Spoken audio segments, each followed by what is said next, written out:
la femme du frère Ami. Et c'est une grâce d'être devant vous. C'est vraiment une grâce d'être devant vous. Et une bénédiction de vous apporter la parole du Seigneur.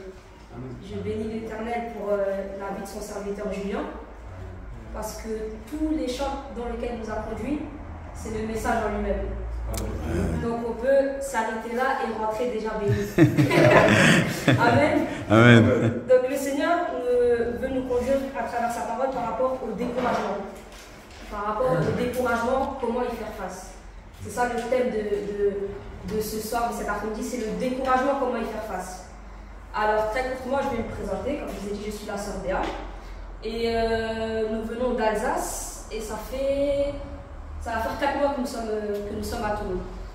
Ça va faire 4 mois que nous sommes à Toulon.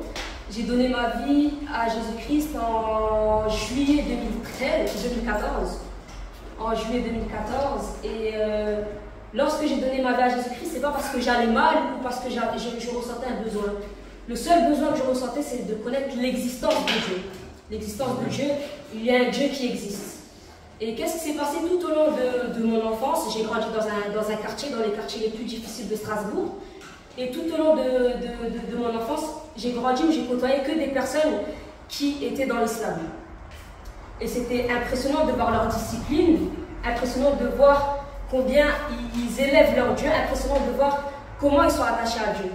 Et vers l'âge de 16 ans, 17 ans, je me suis dit, mais si eux nous ont un Dieu, c'est que forcément, Dieu existe et forcément nous devons le connaître et nous devons le suivre. Alors, qu'est-ce que j'ai fait? Je suis allée avec eux parce que la majorité de mes amis étaient musulmanes. Je suis allée avec eux à la mosquée. Et lorsque je suis allée à la mosquée, je n'ai vraiment rien compris. Je n'ai vraiment rien compris. Et alors, un jour, je me suis dit, je vais aller à l'église. Et du coup, je suis partie à l'église du père d'Ami, et c'est là où nous nous sommes rencontrés. Et je suis partie à l'église, et tout à coup, j'ai compris la parole qui a été déversée ce jour-là. Et je me suis dit une chose, si je donne ma vie à Jésus-Christ, c'est pas parce que j'ai ce besoin de donner ma vie à quelqu'un pour me sentir mieux. Mais si je donne ma vie à Dieu, c'est pour que je puisse être un instrument pour lui. Et j'ai compris à travers la parole de Dieu que Jésus n'est pas venu pour se servir, mais il est parti pour servir les autres. Il est venu pour être au service de quelqu'un. Et c'est comme ça qu'en cheminant, je me suis dit, Seigneur, je veux grandir avec toi. Je ne veux pas seulement grandir en dépendant de ce que j'entends des serviteurs de Dieu, mais je veux grandir à travers ce que la parole de Dieu me dit de toi. Et c'est à ce moment-là où j'ai commencé à me dire, Seigneur, je veux grandir. Seigneur, je veux grandir avec toi. Je commençais à lire la parole de Dieu. Je disais, Seigneur, si je comprends bien, c'est que nous sommes là, nous ne nous appartenons plus, mais nous sommes là pour te servir. Donc je suis prêt à te servir, je suis prêt à vivre pour toi. Mais qu'est-ce que je dois faire pour vivre pour toi? Qu'est-ce que je dois faire pour grandir pour toi? Et plus le temps passait, plus les mois passaient, plus les années passaient, et plus le Seigneur nous a fait grandir. Et lorsque tu grandis avec le Seigneur, il fait quoi? Il fait de sorte que tu obéis à plus de choses et que tu laisses plus de choses. Amen. Et lorsque tu commences à grandir avec le Seigneur, pour ma part personnellement, un jour est venu où il m'a dit, tu vas quitter ta famille, tu vas quitter ton entreprise, tu vas quitter ton confort parce que tu veux grandir avec moi. Et c'est comme ça que je me retrouve à Toulon aujourd'hui, parce que j'ai décidé d'obéir à la voix de l'Éternel. Et lorsque je me suis dit que je vais obéir à la voix de l'Éternel, et lorsque Dieu te donne des directions, des fois tu es content, tu es heureux, tu es dans la joie. Mais lorsque tu es face à l'obéissance de l'Éternel, des fois vient le découragement. Et on n'est pas là pour prêcher des choses théoriques, mais des choses que nous vivons. On est là pour apporter un message vivant. Et ce message, moi-même, je l'ai vécu, et c'est ce message que je veux vous transmettre. Et ce soir, j'aimerais qu'on puisse mettre tous nos mains dans notre cœur, parce que je sais que chacun a vécu un temps de découragement. Et avant d'écouter la parole de Dieu, nous allons prier. Nous allons demander au Seigneur, Seigneur, dans ce temps de découragement, dans ces temps compliqués, nous nous attendons à toi. Nous voici devant toi, Seigneur. Nous voulons t'écouter, écouter ta parole, pas écouter une personne, pas écouter, Seigneur, Père éternel, nos pensées, pas, Seigneur, écouter nos raisonnements, mais nous voulons t'écouter, toi. C'est toi qui es la vie. C'est toi qui es le chemin, c'est toi qui es la vérité, c'est toi qui guéris nos cœurs, c'est toi qui transformes nos vies. Alors Seigneur, ce soir, viens guérir nos cœurs, viens Seigneur nous donner la force lorsque nous sommes découragés. Viens Seigneur nous donner, Père éternel, les instruments nécessaires pour que nous puissions aller de l'avant, pour que nous puissions te servir, pour que nous puissions Seigneur être à ta disposition et à ton service. Voici nos cœurs disposés Seigneur à faire ta volonté au nom puissant de Jésus. Amen. Amen. Est-ce qu'on peut acclamer le Seigneur?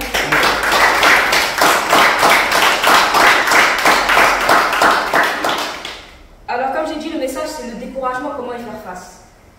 Donc le découragement, j'ai cherché la définition, c'est quoi le découragement? Et lorsque je tombe dans le dictionnaire, le découragement c'est vraiment quelqu'un qui est sans courage. C'est quelqu'un qui est sans énergie, c'est quelqu'un qui a envie de rien, c'est quelqu'un de découragé, c'est comme si on lui a ôté toute envie. C'est quelqu'un qui est accablé, qui est diminué, qui est déprimé, qui est écœuré. C'est vraiment ça, quelqu'un qui est découragé. Quelqu'un qui est découragé, on peut voir par certains symptômes, c'est quelqu'un qui va s'isoler, c'est quelqu'un qui aura toujours des changements d'humeur, quelqu'un qui sera agressif en ne comprenant pas pourquoi. C'est quelqu'un qui perd le goût de la vie, c'est quelqu'un vraiment qui est découragé par les situations. Et on va lire la parole de Dieu dans 1 Samuel 30. On va s'appuyer sur ce texte principalement sur la vie de David. 1 Samuel 30. Est-ce que vous avez trouvé? À partir du verset 1. Je lis la parole de Dieu. Amen. 2 jours plus tard, lorsque David arriva à Tsiklag avec ses hommes, les Amalécites avaient lancé une attaque dans le Negev et à Tsiklag. Ils avaient détruit et brûlé Tsiklag après avoir fait prisonnier les femmes et tous ceux qui s'y trouvaient, petits et grands. Ils n'avaient tué personne, mais ils avaient tout emmené et s'étaient remis en route. En arrivant à la ville, David et ses hommes virent qu'elles étaient brûlées et que leurs femmes et leurs fils et leurs filles avaient été faits prisonniers. Alors David et la troupe qui l'accompagnait se mirent à pleurer tout haut jusqu'à ce qu'il n'ait plus la force de pleurer. Le verset 5, les 2 femmes de David, Achinoam de Jizréel et Abigail de Carmel, la femme de Nabal, avaient été emmenées. Le verset 6, David fut dans une grande angoisse car la troupe parlait de le lapider. Tous éprouvaient en effet de l'amertume, chacun à cause de ses fils et de ses filles. Mais David reprit courage en s'appuyant sur l'Éternel son Dieu. La parole du Seigneur. Amen. Amen. Là, on peut voir la vie de David où ses femmes ont été emprisonnées. Ces femmes ont été emprisonnées. Il se trouve dans une situation vraiment compliquée. Et il a été pris d'angoisse. Dans certaines églises, vous avez pu entendre que l'angoisse, la colère et tout ça, c'est pas bon. Mais ce soir, j'aimerais vous dire que l'angoisse, les pleurs, la tristesse, c'est quelque chose de naturel dans un humain. C'est la grandeur de Dieu qui nous a fait ressentir des émotions. Mais maintenant, il faut voir à travers ces émotions, qu'est-ce qu'on en fait? Est-ce qu'on entretient ces émotions qui nous créent des mentales et qui après deviennent de la peur? Ou est-ce qu'on analyse ces émotions et après on reprend courage? Reprendre courage, c'est quoi? Le courage, c'est pas Dieu qui te donne le courage. Reprendre courage, c'est toi qui prends la décision d'être courageux. Reprendre le courage, c'est de dire, je reprends courage, je m'appuie sur l'Éternel. David, qu'est-ce qui s'est passé avec David? David, on lit dans la parole de Dieu que ces 2 femmes ont été prises, il a été pris d'amertume. Il pleura. La Bible nous dit même Jésus, notre exemple parfait, qui pleura, qu'il a été pris de tristesse aussi également. C'est tout à fait naturel.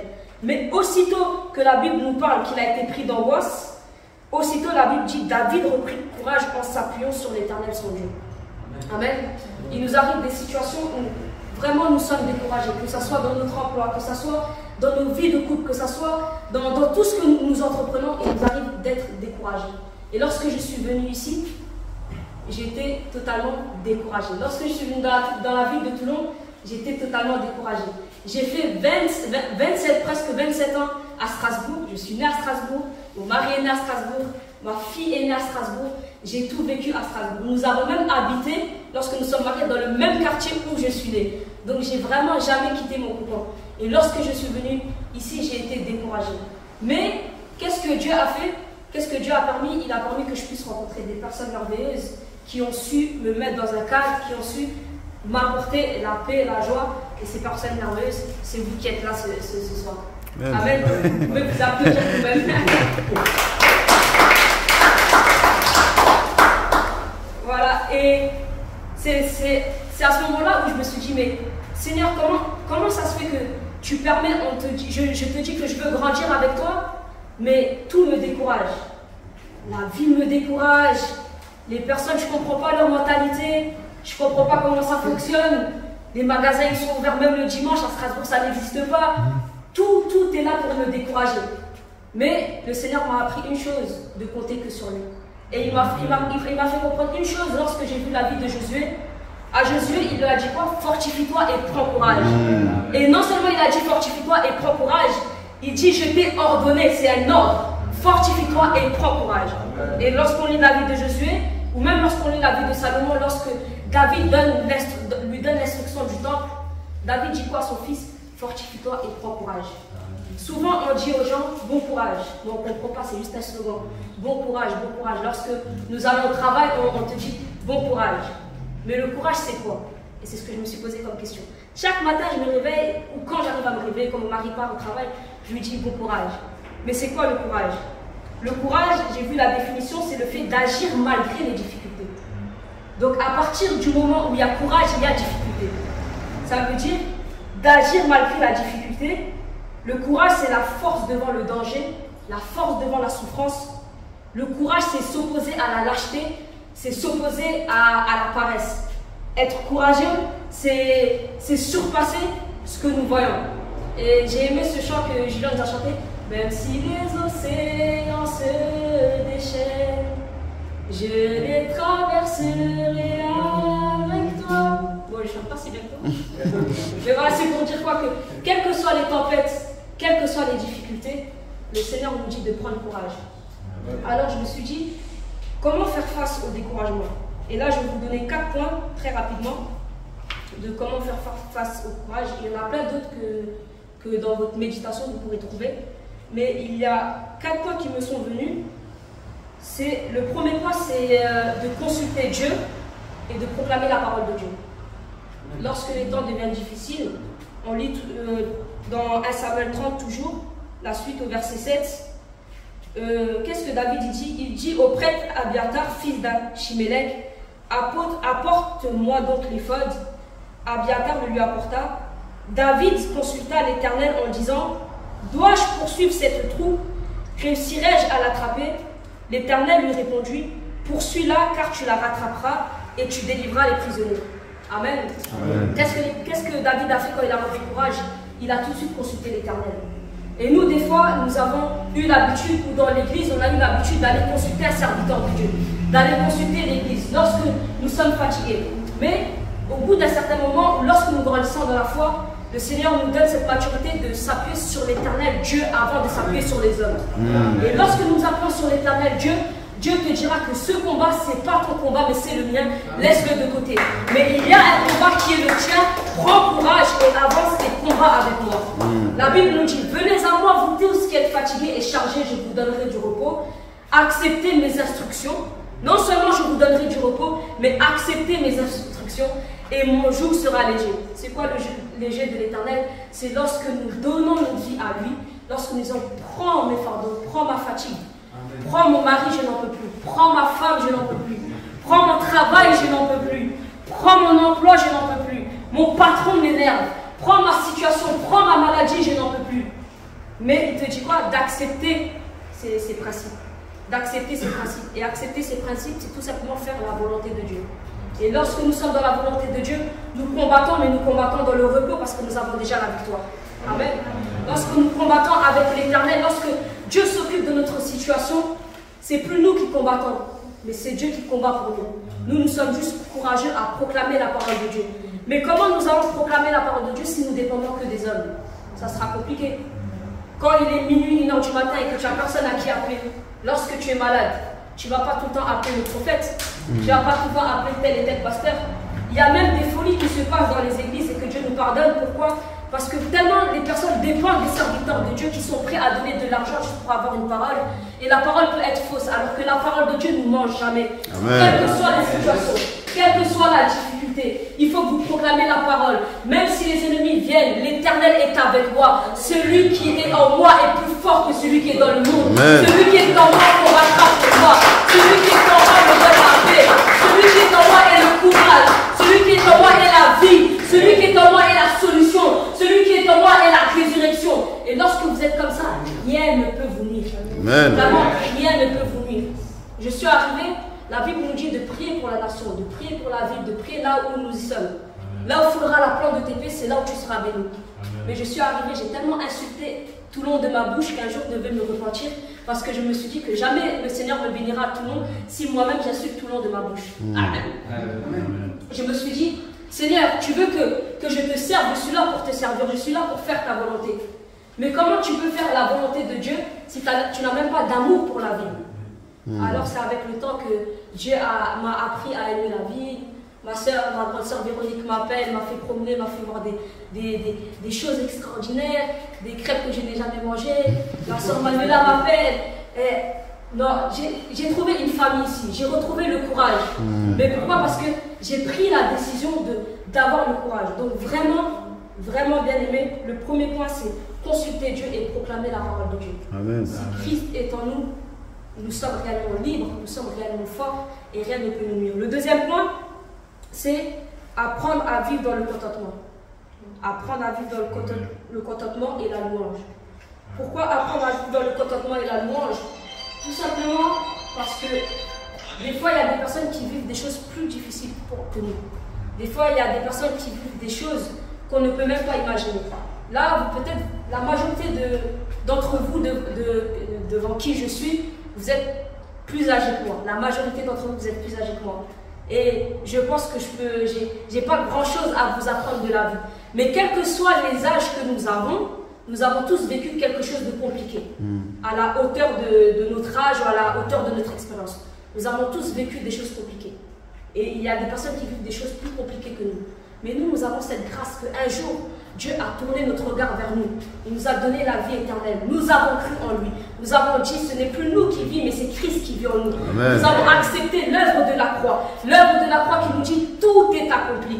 Et pour cela, nous devons vivre dans le contentement. C'est-à-dire de se dire que même si tout ne va pas bien, même si je n'ai pas les finances nécessaires, même si je n'ai pas le travail nécessaire, même si je n'ai pas encore trouvé le conjoint ou la femme, même si je n'ai pas encore d'enfants, mais pour ceux que j'ai déjà, Seigneur, je te dis merci.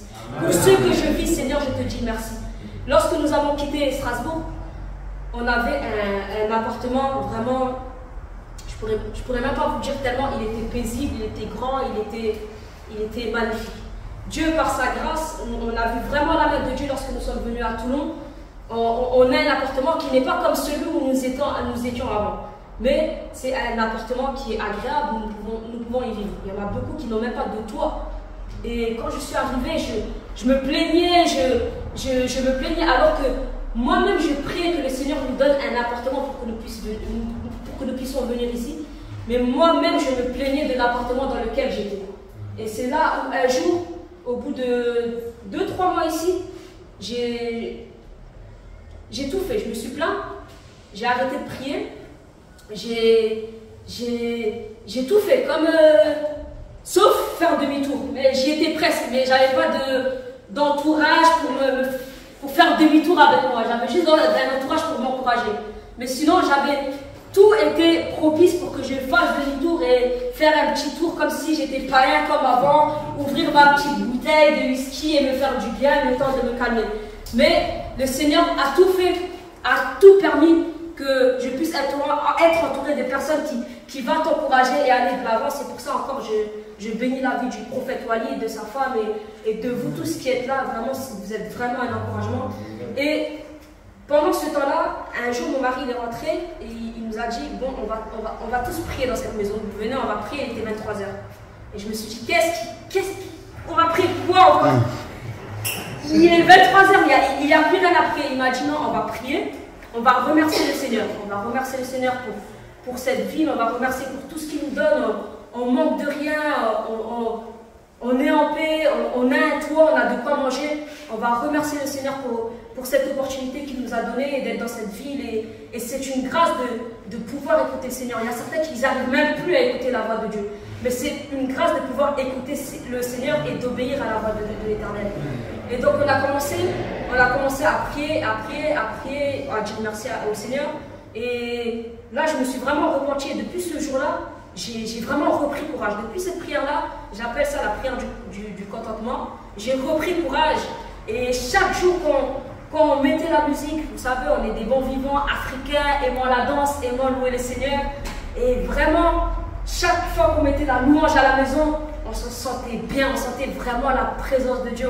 On louait vraiment le Seigneur. Et je veux vous encourager, quand c'est difficile, quand vous n'avez plus de mots, quand vous n'avez même pas les moyens de prier, dites seulement, non seulement merci au Seigneur, mais louez le Seigneur. Mettez des louanges dans votre maison. Mettez la présence de Dieu dans votre maison. Même si vous n'y arrivez plus, même si vous êtes découragé, mettez seulement la présence de Dieu. Amen. Amen. Amen, bien-aimés. Est-ce que vous êtes bénis? Amen. Le troisième point, c'est être prudent. Le troisième point, c'est être prudent. Être prudent parce qu'il y a deux choses qui sont dangereuses. Il y a deux choses qui sont dangereuses lorsqu'on est dans un état de découragement. C'est d'être immobile et de stagner. D'être immobile et de stagner. Pourquoi? Parce que lorsque vous êtes immobile et que vous stagnez, vous êtes vraiment un pion de Satan.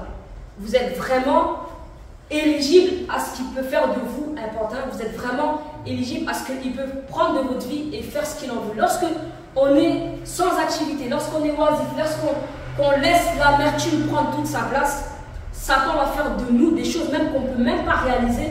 Et on va tomber dans des péchés qu'on n'aurait même pas imaginé, tout simplement parce qu'on a laissé installer, être stagne, être immobile. Non, même si c'est dur, faites quelque chose. Même si c'est dur, faites quelque chose. La Bible nous dit, recherchez premièrement le royaume des cieux et sa justice. La Bible nous dit, méditez la parole jour et nuit. Et ainsi nous arriverons dans tout ce que nous entreprenons. Même quand c'est difficile d'aimer, cherchez toujours la face de l'Éternel. Cherchez à être attentif.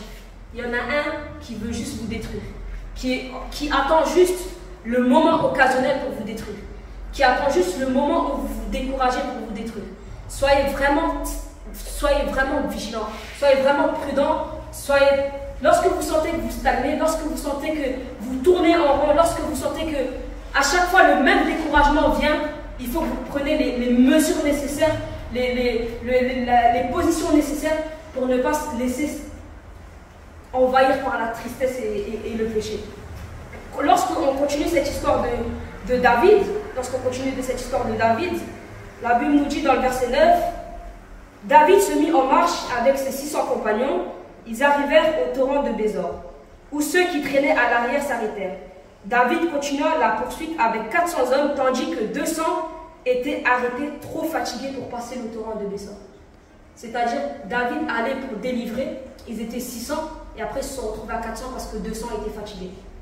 Parce que 200 étaient fatigués, ils ont abandonné la course, alors que dans ces 200-là, il y avait aussi leurs enfants et leurs femmes qui étaient emprisonnés. Dans ces 200-là, il y avait aussi ce qui leur tenait de plus cher, qui étaient emprisonnés, mais eux, ils étaient fatigués. Le verset 11 nous dit, ils trouvèrent dans les champs un Égyptien qui conduisirent vers David. Ils lui firent manger du pain et boire de l'eau. Je saute le verset 13. David lui dit, à qui appartiens-tu et d'où viens-tu? Il répondit, je suis un jeune Égyptien, j'étais au service d'Amalécites, mais voilà 3 jours que mon maître m'a abandonné parce que j'étais malade. Je saute, je vais au verset 17, pardon. La Bible dit, David leur porta des coups depuis l'aube de ce jour, là jusqu'au lendemain soir, et aucun d'eux ne put s'échapper, excepté 400 jeunes hommes qui montèrent sur des chameaux et s'enfuirent. Le verset 18, David sauva tout ce que les Amalécites avaient pris, et il délivra aussi ses 2 femmes. Il ne leur manqua personne, ni petit, ni grand, ni fils, ni fille, ni quoi que ce soit du butin, ni rien de ce qu'on leur avait enlevé. David ramena tout. Dis après moi, David ramena tout. Amen. C'était compliqué, ils étaient 600, ils se retrouvent à 400.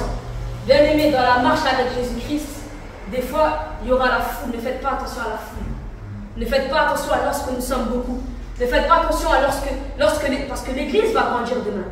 là, l'église porte prophétique, nous allons grandir demain. Ne faisons pas attention à la foule, mais faisons le nécessaire pour que nous puissions avancer vers l'œuvre d'Éternel, l'œuvre que Dieu nous a confiée. Chacun d'entre nous est appelé à servir Dieu. Et il y aura des moments de découragement. Il y aura un moment où mon frère ou ma soeur va me décourager. Il y aura un moment où Ami va me décourager. Il y aura un moment où Julien va me décourager. Il y aura un moment où moi-même je vais décourager Julien. Il y aura un moment où moi-même je vais décourager Ami. Mais nous gardons le regard fixé vers l'Éternel, celui qui nous a appelés pour un but. Et ceux qui commencent avec toi, il le finira toujours, bien aimé. Amen. Et il y a des fois des gens qui sont là pour nous décourager. Il y a leur profession, Dieu leur a donné cette profession-là de nous décourager. Mais ce sont seulement des instruments de Dieu. Amen. Et même si ils sont là pour vous décourager, sachez que vous, Dieu vous a dit un ordre. Fortifiez-vous, prenez courage. Amen. Amen. C'est quoi se fortifier? J'aime chercher les définitions des mots parce qu'on utilise beaucoup de mots, surtout lorsqu'on rentre dans la chrétienté, on est tellement religieux. Sois fortifié ma soeur, sois fortifié mon frère. Ça veut dire quoi être fortifié? Et j'ai cherché la définition, le fait d'être fortifié, ça veut dire que tu es déjà fort, mais ça te rend plus fort et plus résistant. Et la Bible nous dit dans Corinthiens que nous devons être plus résistants, nous ne devons pas nous fatiguer parce que nous devons être inébranlables au travail du Seigneur, pour le travail du Seigneur. Bien aimés, vous qui êtes là, même si des fois dans le don que Dieu a mis en vous, dans le talent que Dieu a mis en vous, dans tout ce que vous faites, même si vous êtes découragé, ayez le regard fixé vers l'Éternel qui vous donne la force. Amen. Amen. J'arrive sur le dernier point. Le dernier point, c'est semer. Amen. Amen. Le dernier point, lorsqu'on est découragé, c'est de semer. Lorsque je parle de semer, on va lire très rapidement la parole du Seigneur. Si quelqu'un peut lire Galates 6, le verset 9.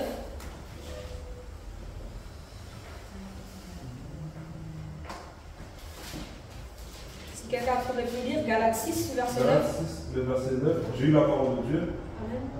Ne négligeons pas de faire le bien, car nous moissonnerons au moment convenable si nous ne nous relâchons pas. Amen. Amen. Est-ce que quelqu'un peut lire le psaume 126, le verset 5?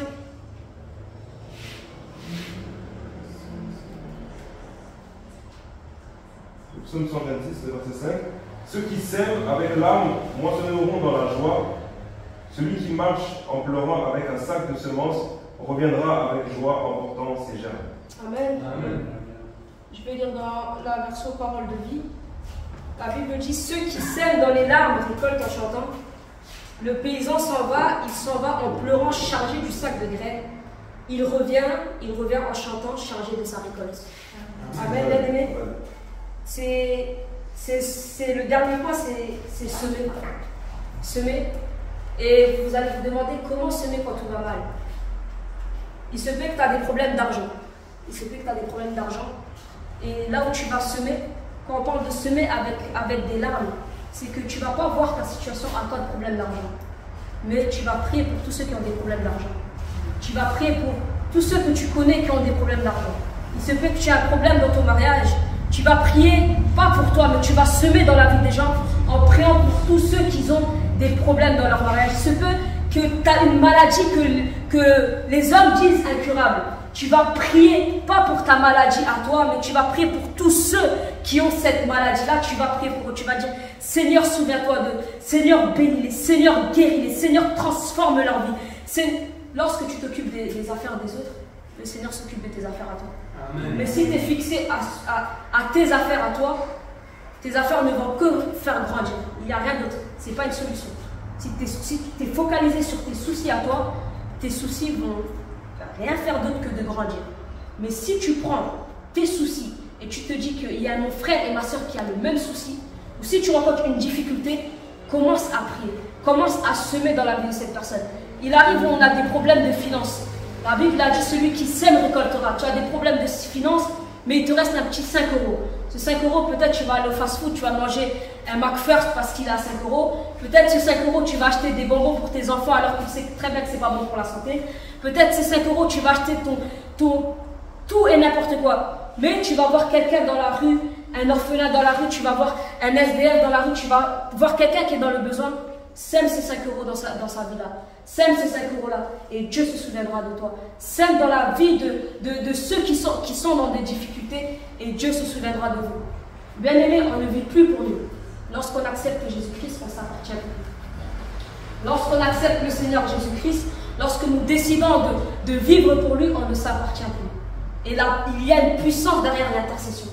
Il y a une puissance dans le fait de prier pour quelqu'un.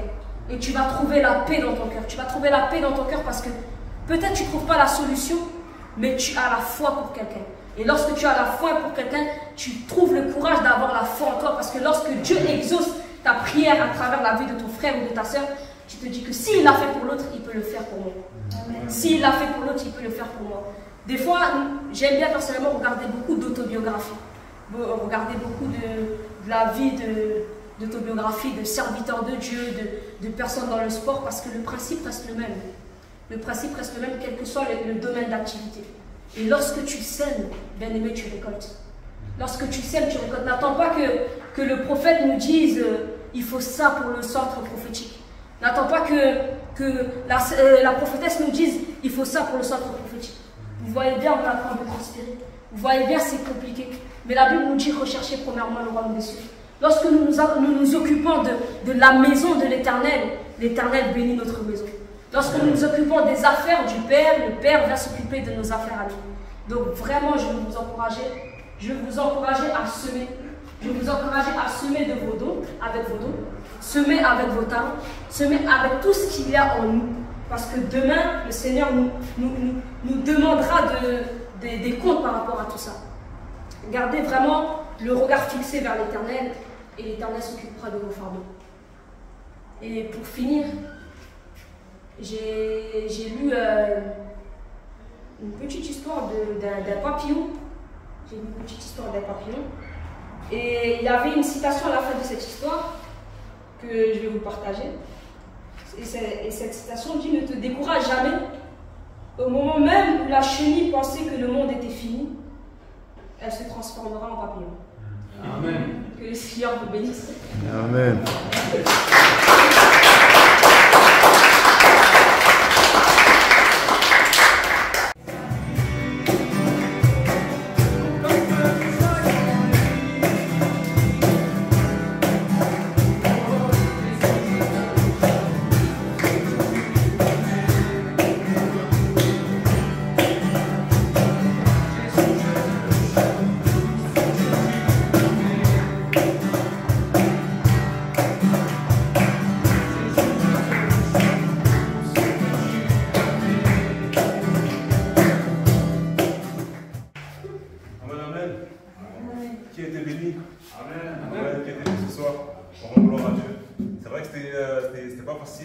Au départ, mais c'était vraiment pas facile.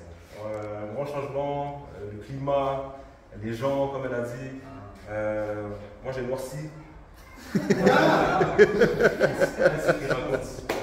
raconte, c'est déjà moi. Non, moi je le comprends. J'ai noirci. Mais pour tout ça, on rend gloire à Dieu. Et on rend gloire à Dieu pour chacune de vos vies. Et sachez que si Christ habite en vous, vous êtes des personnes extraordinaires pour le monde. Des personnes extraordinaires pour le monde des communs, le monde commun des mortels. Nous sommes des personnes extraordinaires parce que Christ vit en nous. La divinité qui a créé ce monde, cette terre, habite en nous. Et j'ai vraiment été béni par ce message. Et vraiment, je vous encourage à garder courage. À garder courage et de toujours s'appuyer sur l'Éternel. Amen. Je bénis la vie de la servante de Dieu. Et je vais simplement prier pour que nous puissions repartir en paix. Amen. Est-ce qu'on peut se lever?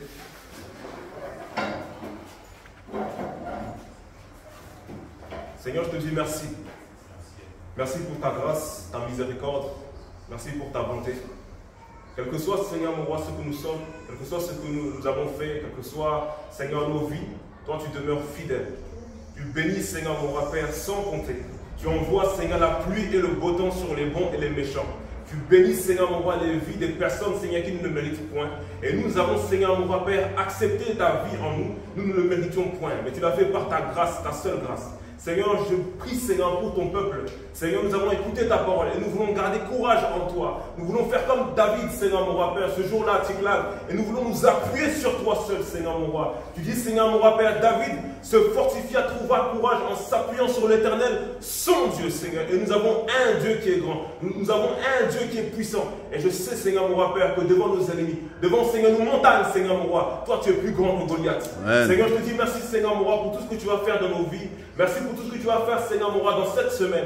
Père, accompagne, Seigneur, mon roi, chacun de tes enfants et bénis nos vies, bénis nos routes. J'abandonne, Seigneur, mon roi, Père, Papa, Seigneur, mon roi, tes enfants de Dieu, Seigneur, entre tes mains. Bénis-les dans les champs, bénis-les, Seigneur, dans la ville. Seigneur, bénis-les dans leur grenier. Au nom puissant de Jésus-Christ. Nous prions aussi pour le prophète Walid et sa famille, Seigneur, mon roi, Père. Dieu, Seigneur, tu sais, Seigneur, mon roi, tu connais le sacrifice que ces personnes vivent, ces personnes, Seigneur, mon roi, ont accepté pour te suivre, pour manifester, Seigneur, mon roi, le royaume des cieux, Seigneur, parmi nous. Père, bénis leur vie, là où ils sont, donne-leur du repos, Seigneur, mon roi, et combat, Seigneur, leur combat, Père, afin qu'ils puissent toujours demeurer victorieux. Au nom puissant de Jésus, et nous disons Amen. Amen. Amen. Amen. Gloire à Dieu. Que la paix du Seigneur vous accompagne.